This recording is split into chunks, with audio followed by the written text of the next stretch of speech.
बस्ती पहुंचे सुबह सपा के राष्ट्रीय अध्यक्ष और अपने बेबाक बयानों के लिए सुर्खियों में रहने वाले ओम प्रकाश राजभर ने सियासी गलियारों में वर्तमान राजनीति मुद्दों पर बात की। राजभर ने सबसे पहले सपा नेता स्वामी प्रसाद मौर्य के द्वारा रामचरितमानस को लेकर दी गई अभद्र टिप्पणी पर बयान देते हुए कहा कि स्वामी प्रसाद मौर्य 4 बार बसपा में थे, उसके बाद वो राम के शरण में चले गए और बीजेपी की सरकार में आ गए। इस सरकार में मंत्री बनने के बाद वे रामचरितमानस पर फूल और महिला भी चढ़ाते रहे। इतना ही नहीं, रामचरितमानस ग्रंथ के सहारे अपनी बेटी को बीजेपी के सांसद भी बनवा दिया। 5 साल बीजेपी में रहते हुए स्वामी प्रसाद मौर्य ने कभी रामचरितमानस के खिलाफ नहीं बोले। जैसे ही वह समाजवादी पार्टी में आए और सपा की सरकार उत्तर प्रदेश में नहीं बन पाई तो चर्चा में बने रहने के लिए इस तरीके से बयान दे रहे हैं। बागेश्वर धाम के पीठाधीश्वर पंडित धीरेन्द्र शास्त्री के द्वारा दिए गए भारत को हिंदू राष्ट्र बनाने के बयान पर ओम प्रकाश राजभर ने अपनी प्रतिक्रिया देते हुए कहा कि भारत देश संविधान से चलता है और इसे हिंदू राष्ट्र बनाने का विचार उनका व्यक्तित्व हो सकता है। अगर भारत हिंदू राष्ट्र बनता है, उनसे सवाल पूछते हैं कि क्या भारत में मुस्लिम या ईसाई नहीं रह पाएंगे।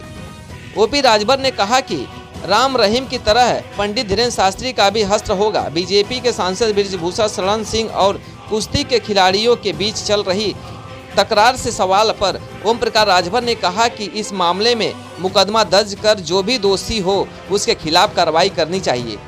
देखिए, अब वो बसपा में थे, 4 बार सरकार थी, 4 बार की सरकार में ये बात याद नहीं आई।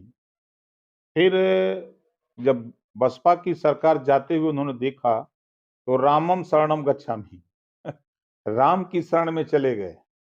जिस ग्रंथ के खिलाफ बोल रहे हैं उसी ग्रंथ के वे माला फूल चढ़ाने चले गए और उसी ग्रंथ के सहारे अपनी बेटी को सांसद बना लिया, खुद मंत्री बन गए। 5 साल रहे बेचारे। अब 5 साल में कभी उन्होंने माला फूल चढ़ाने से इनकार नहीं किया।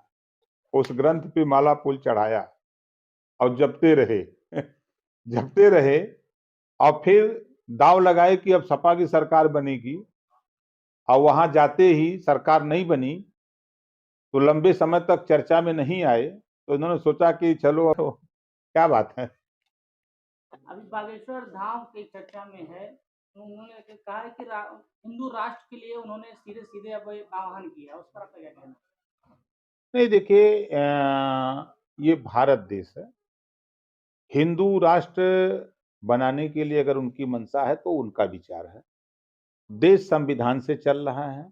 संविधान में कहीं नहीं लिखा है कि हिंदू राष्ट्र बनाया जाए। भारत एक देश है जिसको आजादी के पहले ही अंग्रेजों के सामने लड़कर के हिंदू बनाम भारत की जो लड़ाई हुई उसमें भारत के लिए सर्वसम्मत से पास हुआ। अब उनका बयान है वो किस उद्देश्य से देते हैं।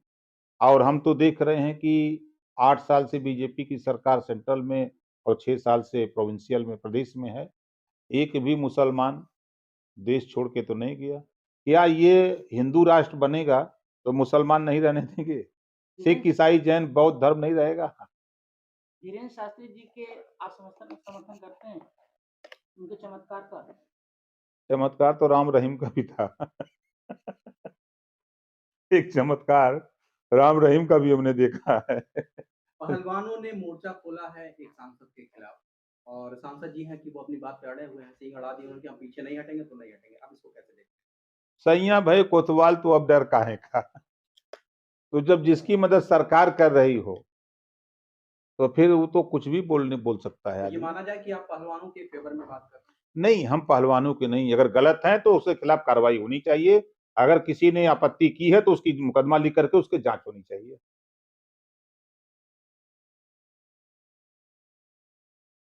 बीजेपी पर निशाना साधते ओम प्रकाश राजभर ने कहा कि कोई दूसरा चरण सिंह को लेकर सरकार बचाव के मुद्दा में है। अफजल अंसारी और मुख्तार अंसारी को लेकर पूछे गए सवाल पर ओम प्रकाश राजभर ने कहा कि ये लोग हमेशा चर्चा में इसलिए बने रहते हैं कि इनकी लड़ाई हिंदू और मुस्लिम की है।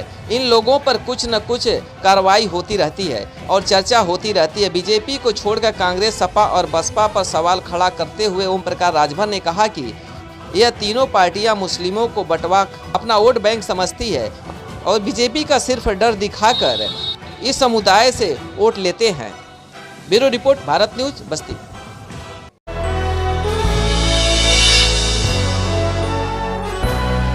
आप देख रहे हैं भारत न्यूज, हर खबर आप तक।